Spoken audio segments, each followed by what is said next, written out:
Guillaume Meurice qui traîne dans les rues de Jussé, je comprends même Prépare pas. un sale coup. Nous sommes en Haute-Saône, au cœur du village de Jussé. J'ai quand même dit une sorte de nazi sans prépuce. Nous, n'est responsables de rien. Ah la vache. Enquête, investigation, la face sombre de Guillaume Meurice.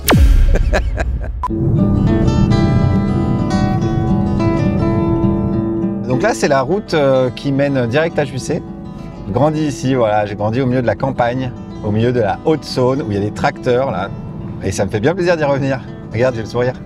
C'est vrai en plus, je suis content.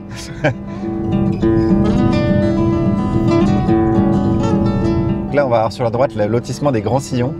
On a passé beaucoup de temps, et alors notre jeu favori, c'était de prendre un appareil photo avec flash et de flasher les bagnoles, en leur faisant croire que c'était un radar. Et un jour, on a flashé les flics. Voilà ce qu'on faisait de notre jeunesse.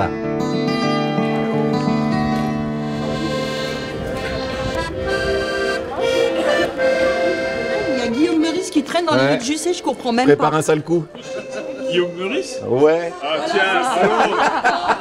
Salut, Madame Clave. Ah ouais, je te reconnais. Prof de bio. Salut. Ah, je trouve ça trop drôle. Le papa, Il va bien, il va bien? tout le monde va bien. Je vais pas téléphoner. Tout le monde m'en parle, des noms de mon père. Qu'est-ce qu'il avait de particulier, celui-ci? Père Meurice, c'était quelque chose, hein? Ah ouais. Allez. Mais il racontait des conneries un peu ou pas? Oh, toujours. Ouais. Oh là là. Ouais. Il y avait à l'époque la maison de la presse. Mon père évidemment très écolo, de gauche, tendance libertaire. Il est toujours à vouloir discuter avec les gens, à essayer de comprendre leurs opinions. Ça, j'ai quand même pas mal gardé ça de lui. Et ça donnait des discussions interminables dans le magasin. Des fois, le magasin il devait fermer à 7h du soir. À 8h30, il y a encore 3 personnes qui étaient en train de tailler la bavette. Mais ça se bataillait à coups d'arguments, de blagues, de vannes, de réparties. Et puis moi, je traînais là-dedans. C'est une bonne formation.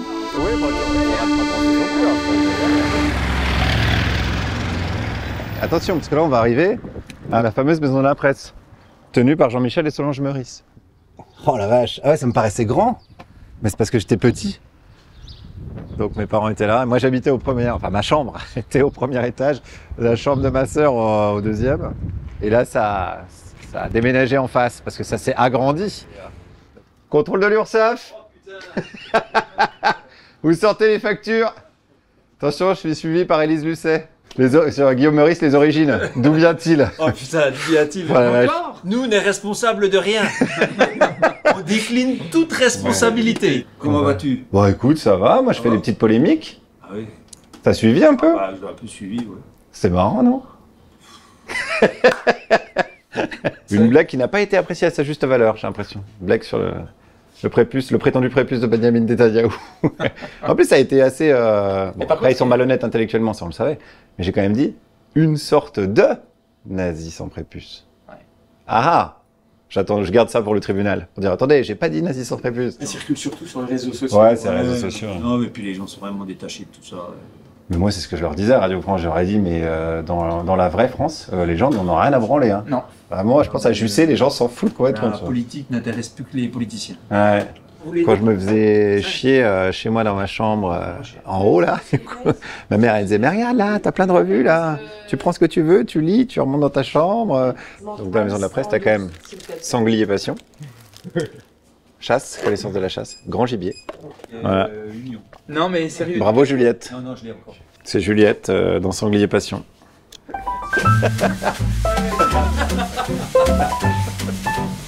Je crois que je garde d'ici le fait de ne pas juger les gens sur ce qu'ils disent et d'essayer de comprendre pourquoi ils disent ça. Pourquoi quelqu'un va dire, j'en sais rien, le problème c'est l'islam, d'où ça lui vient, il n'a pas inventé tout seul. À Jussé, clairement, le problème c'est pas l'islam. Et pourtant, le vote Rassemblement National, il cartonne. Donc il y a quand même quelque chose à creuser au lieu de dire ces gens-là sont méchants, ces gens-là pensent mal. Et c'est assez marrant de questionner les biais des autres et ses propres biais. Et ça, on peut le faire que en discutant. Paraît-il, c'est ce qu'on appelle le vivre ensemble, mais je ne sais pas si ça veut encore dire quelque chose.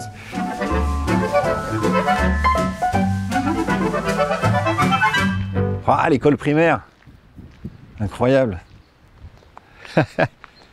Ouais, CE1 là, j'ai commencé en CE1, tiens, elle est ouverte, on va aller voir. Ah, mais attends, elle est surtout désaffectée! Comme un symbole du temps qui passe des origines qui s'effacent.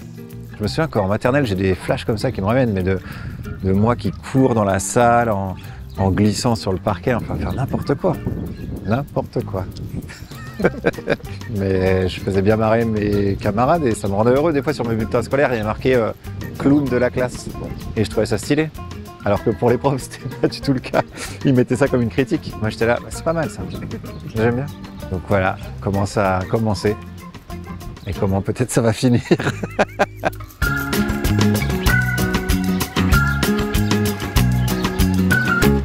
Regardez-moi, il est magnifique. Le pique-nique. On nous a dit de t'appeler comme ça. On revient de chez Mignard. Ah, c'est Alexandre. Ça va, copain? Ça va? Mais ouais.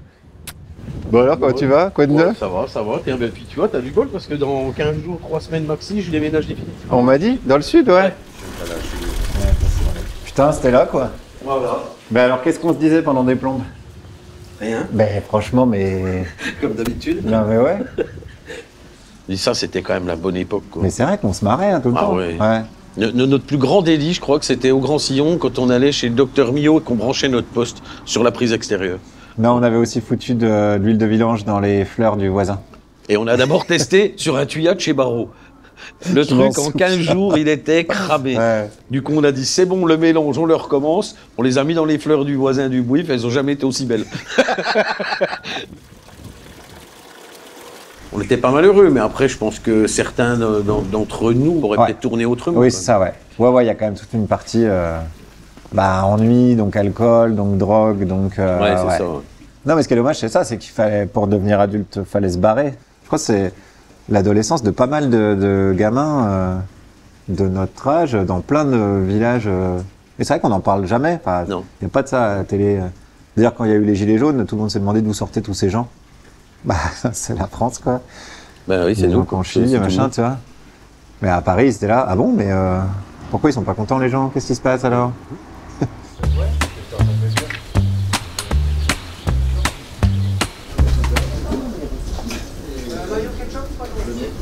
L'arrivée à Paris, c'était, je me souviens, ouais, comme un champ des possibles incroyable.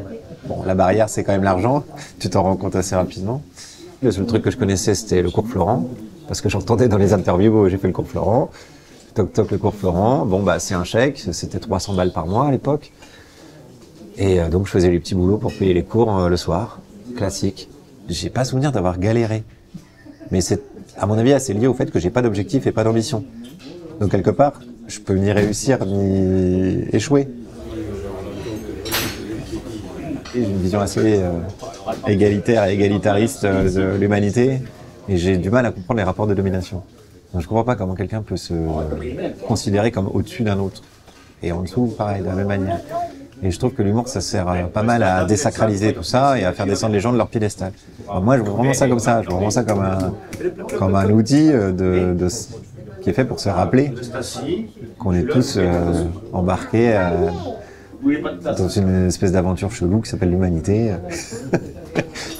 Avec des congénères dont on comprend pas toujours les tenants et les aboutissants, avec des structures sociales qui nous paraissent naturelles, genre le capitalisme, alors qu'elles ne le sont pas du tout, que c'est juste des constructions, et c'est amusant, avec l'humour, de déconstruire ça. Ça permet souvent de pointer des situations absurdes, d'appuyer dessus. Moi, je fais ça à longueur de chronique.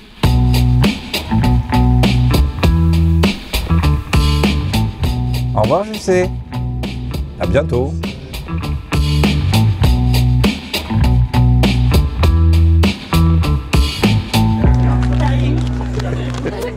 Je vais pisser, mais j'ai un micro combini, donc nous sommes au lieu dit pour cette séance de dédicace qui s'annonce mémorable. Juliette Arnaud à la présentation.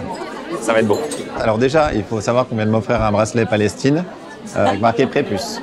Déjà, dans un premier temps. Je pense que c'est quand même important de... Mais tu t'es caché dans le rideau. Ça y est, sous le sous. Merci d'être venus, les gens. Ah ouais, putain, mais il y a du monde. Ouais, merci beaucoup. Merci d'être venu à cette... c'est le lancement du livre. Ça ressemble à un journal de bord sur 3 semaines, entre le 30 octobre et le 21 novembre 2023, suite à une blague que vous avez tous déjà entendue, si vous êtes ici, ou alors vous êtes perdu, je sais pas. Je sais pas. Pour moi, c'est assez fictionnel. Ça concerne 2 arrondissements de Paris et les réseaux sociaux.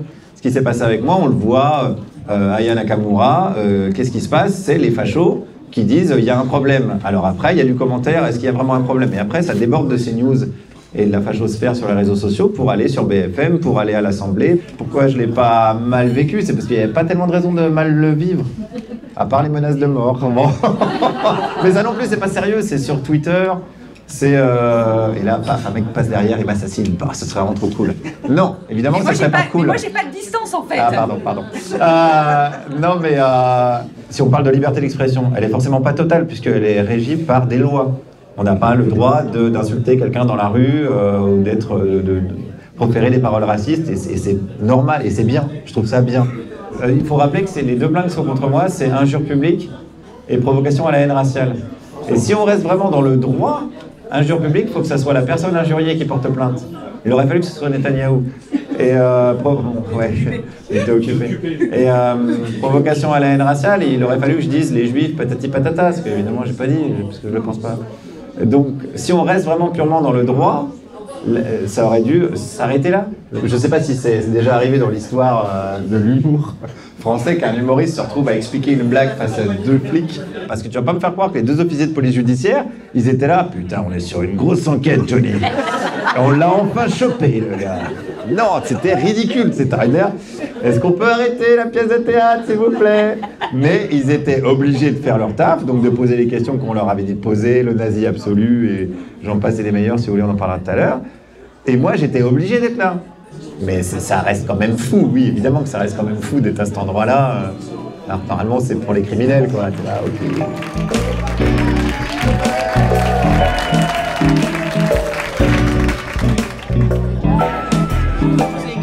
On jette des livres. Un mémoire sur moi? Mais c'est elle qu'il faut interviewer. Ah, c'est bon, tu l'as, ça? Mais commence pas à le lire, parce qu'après, tu vas te spoiler.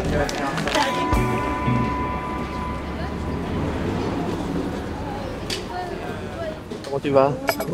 Bah ça va, comme un chômeur hein, finalement. J'ai été licencié, je pense qu'il y a pas mal de gens qui sont au courant maintenant. Comme ils n'ont pas grand chose à me reprocher, puisque le fait que j'ai réitéré mes propos n'est pas condamné par la loi, parce que le procureur a classé les plaintes contre moi sans suite. Ils ont été obligés, quand je dis ils, donc c'est Radio France, d'empiler un certain nombre de prétextes un peu vaseux, de type manque de loyauté, instrumentalisation de l'antenne à des fins personnelles. Manque de loyauté, hein, c'est-à-dire ils m'ont cité des extraits de mon livre en disant que j'avais dénigré la patronne de Radio France, donc Sybille Veil, et ils ont cité notamment un passage où je la compare à une CPE. Mais pour eux, c'était horrible, quoi. Vous vous rendez compte, vous la comparez à une CPE, donc ça dit beaucoup de ce qu'ils pensent des CPE. Et instrumentalisation de l'antenne à des fins personnelles. Elles ont parlé du fait que j'ai fait ça pour vendre des livres, alors qu'en fait, j'ai jamais parlé de mon bouquin dans mes chroniques. Enfin, tout était très flou. Ils étaient obligés de trouver un stratagème. C'est celui-là qu'ils ont utilisé. Ça dit beaucoup de la fragilité du pouvoir, mais ça dit aussi beaucoup de la brutalité du pouvoir, notamment quand il se sent en difficulté. Et quand il sait qu'il ne peut pas s'en référer à la loi, parce qu'en l'occurrence, la loi m'avait donné raison, il trouve d'autres moyens. Possiblement, Radio France perdra au prud'homme contre moi parce qu'ils n'ont pas respecté la loi. Ce qui est le plus grave dans ce cas-là, c'est que c'est même pas leur pognon. Donc très cyniquement, ils s'en foutent de perdre de l'argent, puisque c'est le vôtre. C'était pas un plan de carrière hein, de devenir humoriste subversif. J'avais pas mis ça dans mes objectifs. Je savais même pas que j'étais dangereux. C'est ça qui est intéressant aussi, c'est qu'ils ont peur des gens comme moi. Les gens comme moi, on dit juste, s'il vous plaît, est-ce qu'on pourrait redistribuer les richesses ? Est-ce qu'on pourrait arrêter de tabasser des meufs en toute impunité? Est-ce qu'on pourrait arrêter de foutre en l'air l'écosystème? Et c'est des gens comme moi qui leur font peur. C'est des bisounours, on est des bisounours radicalisés. Bonne punchline.